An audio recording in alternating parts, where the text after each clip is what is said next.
Thanks. City leaders are concerned situations like these can bring more violence and stress to our communities. Arnitta Hollima from the Milwaukee Office of Violence Prevention joins us right now. Arnitta, thank you very much for making time for us.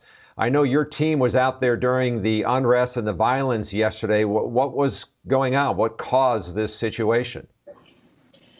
So our understanding is that kind of what you mentioned was already mentioned.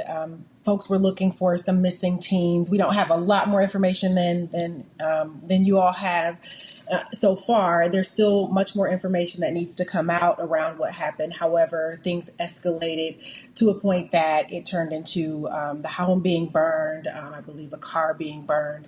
So our team was out to try to mitigate whatever harm they possibly could to try to help de-escalate.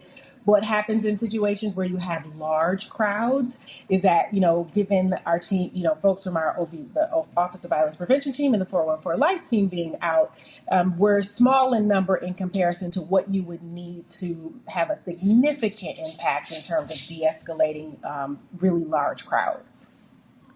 So you talk about efforts to de-escalate, but does this speak to the tension that currently exists right now with police in general? So there are a number of things going on, and we've been hearing from the community around as it relates to tensions with the police. Some of that I think is longstanding and not something that's new.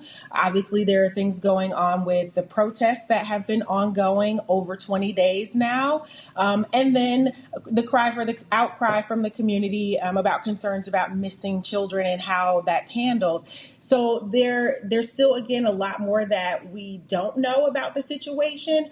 But what we see in these kinds of things when they play out in this way, there are a number of things that could be happening. So you may have folks who are intending on causing some harm or damage, but for the large majority, you may also have folks who are they're joining in what's called kind of group think. So in the field of psychology, group think is when people will do things, even well-intentioned people will do things that are harmful or are irrational or not make the best intention when they're in a group. There's less individual responsibility, but there's also that piece where there are some folks who there are things that have been brewing. When you think about groups of folks who are oppressed, when you think about people who have less locus of control, they feel like they have less control over their lives, situations.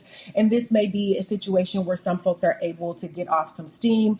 Obviously not in a way we would encourage, because we don't encourage violence in any form. However, I think there are a number of things that could be happening at the same time. Yeah, it's certainly going to be a conversation that we will continue to have. And I know we are continuing to look into the situation, exactly what happened there yesterday. So, Arnitta, we appreciate your time today. Thank you for having me.